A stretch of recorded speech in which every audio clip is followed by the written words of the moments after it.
अश्वत्थामा द्वारा द्रौपदी के पुत्रों का मारा जाना और अर्जुन के द्वारा अश्वत्थामा का मान मर्दन। श्री सूत जी कहते हैं, शौनक जी, अब मैं राजर्षि परीक्षित के जन्म, कर्म, मोक्ष और पांडवों के स्वर्ग आरोहण की कथा सुनाता हूँ, क्योंकि इन्हीं से भगवान श्री कृष्ण के अनेक कथाओं का उदय होता है। जिस समय महाभारत युद्ध में कौरव और पांडव दोनों पक्षों के बहुत से वीर गति को प्राप्त हो चुके थे और भीमसेन की गदा के प्रहार से दुर्योधन की जांघ टूट चुकी थी, तब अश्वत्थामा ने अपने स्वामी दुर्योधन का प्रिय कार्य समझकर द्रौपदी के सोते हुए पुत्रों के सिर काटकर उसे भेंट किए। यह घटना दुर्योधन को भी अप्रिय ही लगी, क्योंकि ऐसे नीच कर्म की सभी निंदा करते हैं। उन बालकों की माता द्रौपदी अपने पुत्रों का निधन सुनकर अत्यंत दुखी हो गई। उसकी आंखों में आंसू छलछलाए, वह रोने लगी। अर्जुन ने उसे सांत्वना देते हुए कहा, कल्याणी, मैं तुम्हारे आंसू तब पोंछूंगा जब उस आतताई ब्राह्मण अधम का सिर गांडीव धनुष के बाणों से काटकर तुम्हें भेंट करूंगा और पुत्रों की अंत्येष्टि क्रिया के बाद तुम उस पर पैर रखकर स्नान करोगी। अर्जुन ने इन मीठी और विचित्र बातों से द्रौपदी को सांत्वना दी और अपने मित्र भगवान श्री कृष्ण की सलाह से उन्हें सारथी बनाकर कवच धारण कर और अपने भयानक गांडीव धनुष को लेकर वे रथ पर सवार हुए तथा गुरुपुत्र अश्वत्थामा के पीछे दौड़ पड़े। बच्चों की हत्या से अश्वत्थामा का भी मन उद्विग्न हो चुका था। जब उसने दूर से ही देखा कि अर्जुन मेरी ओर झपटे आ रहे हैं, तब वह अपने प्राणों की रक्षा के लिए पृथ्वी पर जहां तक भाग सकता था, रुद्र से भयभीत सूर्य की भांति भागता रहा।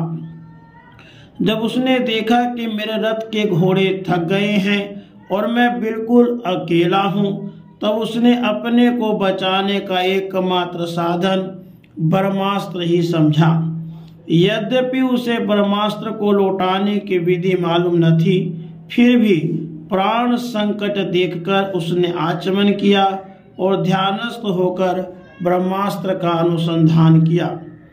उस अस्त्र से सब दिशाओं में एक बड़ा प्रचंड तेज फैल गया। अर्जुन ने देखा कि अब तो मेरे प्राणों पर या बनी है, तब उन्होंने श्री कृष्ण से प्रार्थना की। अर्जुन ने कहा, हे श्री कृष्ण, तुम सच्चिदानंद स्वरूप परमात्मा हो, तुम्हारी शक्ति अनंत है, तुम ही भक्तों को अभय देने वाले हो।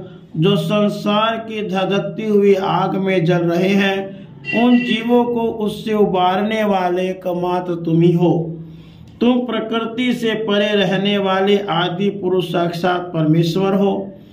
अपनी चित्त शक्ति से बहिरंग एवं त्रिगुणमयी माया को दूर भगाकर अपने अद्वितीय स्वरूप में स्थित हो।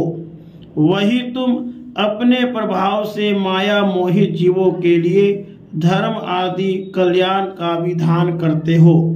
तुम्हारा यह अवतार पृथ्वी का भार हरण करने के लिए और तुम्हारे अनन्य प्रेमी भक्त जनों के निरंतर स्मरण ध्यान करने के लिए है।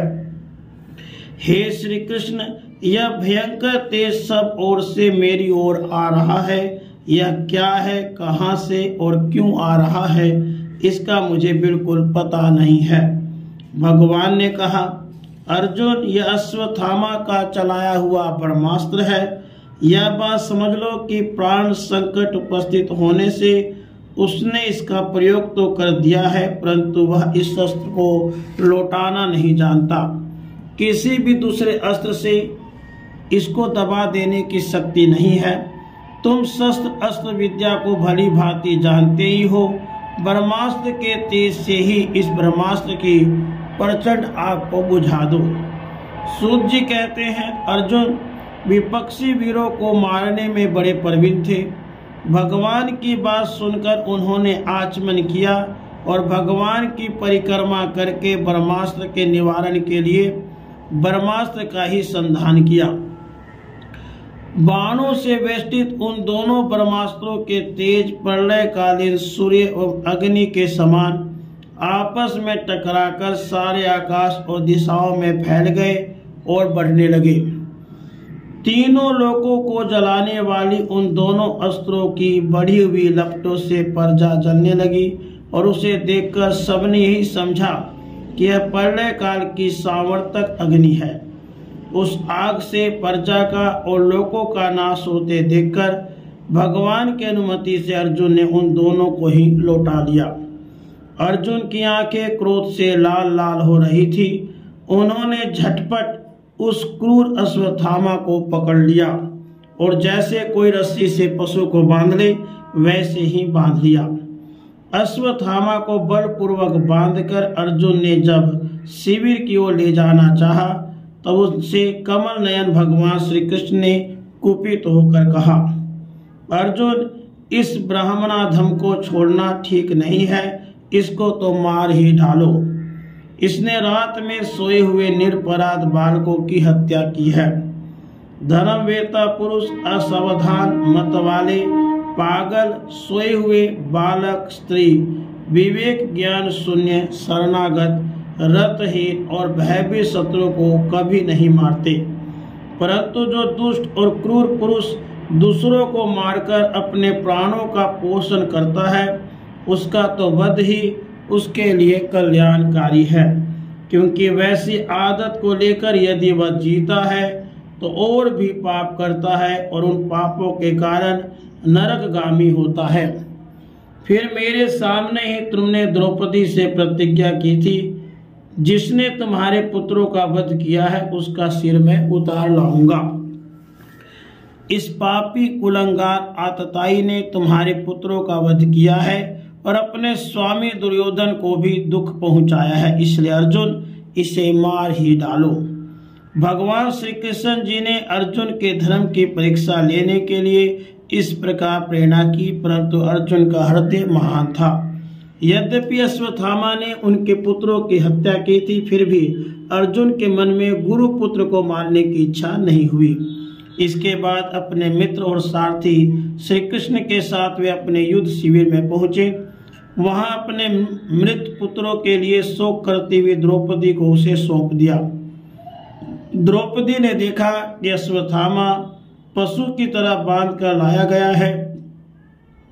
निंदित कर्म होने के कारण उसका मुख नीचे की ओर झुका हुआ है। अपना अनिष्ट करने वाले गुरुपुत्र अश्वत्थामा को इस प्रकार अपमानित देखकर द्रौपदी का कोमल हृदय कृपा से भराया और उसने अश्वत्थामा को नमस्कार किया। गुरुपुत्र का इस प्रकार बांध कर लाया जाना सती द्रौपदी को सहन नहीं हुआ। उन्होंने कहा, छोड़ दो इन्हें, छोड़ दो, ये ब्राह्मण है, हम लोगों के लिए अत्यंत पूजनीय हैं। जिनकी कृपा से आपने रहस्य के साथ सारे धनुर्वेद प्रयोग उपसंहार के साथ संपूर्ण शस्त्र अस्त्रों का ज्ञान प्राप्त किया है, वे आपके आचार्य द्रोण ही पुत्र के रूप में आपके सामने खड़े हैं।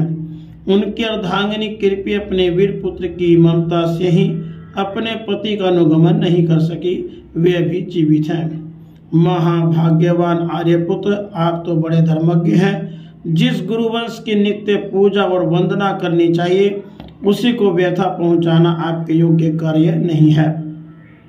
जैसे अपने बच्चों के मर जाने से मैं दुखी होकर रो रही हूँ और मेरी आंखों से बार बार आंसू निकल रहे हैं, वैसे ही इनकी माता गौतमी न रोई।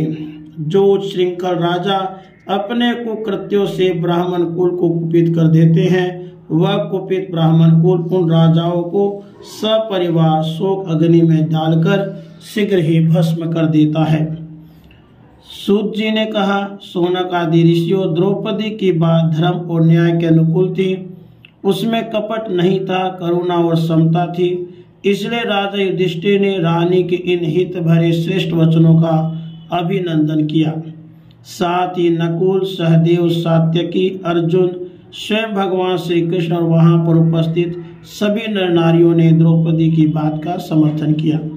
उस समय क्रोधित होकर भीमसेन ने कहा, जिसने सोते हुए बच्चे को न तो अपने लिए और न अपने स्वामी के लिए बल्कि व्यर्थ ही मार डाला, उसका तो वध ही उत्तम है। भगवान श्री कृष्ण जी ने द्रौपदी और भीमसेन की बात सुनकर और अर्जुन की ओर देखकर हंसते हुए से कहा। भगवान श्री कृष्ण जी बोले, पतित ब्राह्मण का वध नहीं करना चाहिए और आततायी को मार ही डालना चाहिए।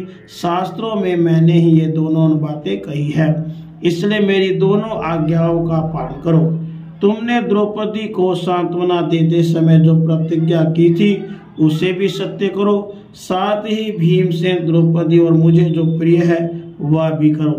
सूत जी कहते हैं, अर्जुन भगवान के हृदय की बात तुरंत ही ताड़ गए और उन्होंने अपनी तलवार से अश्वत्थामा के सिर की मणि उसके बालों के साथ उतार ली। बालकों की हत्या करने से वह श्रीहीन तो पहले ही हो गया था, अब मणि और ब्रह्म तेज से भी रहित हो गया। इसके बाद उन्होंने रस्सी का बंधन खोलकर उसे शिविर से निकाल दिया। मूंड देना, धन छीन लेना और स्थान से बाहर निकाल देना, यही ब्राह्मण अधमों का वध है। उनके लिए इससे भिन्न शारीरिक वध का विधान नहीं है। पुत्रों की मृत्यु से द्रौपदी और पांडव सभी शोकातुर हो रहे थे। अब उन्होंने अपने मरे हुए भाई बंधुओं की दाह आदि अंत्येष्टि क्रिया की।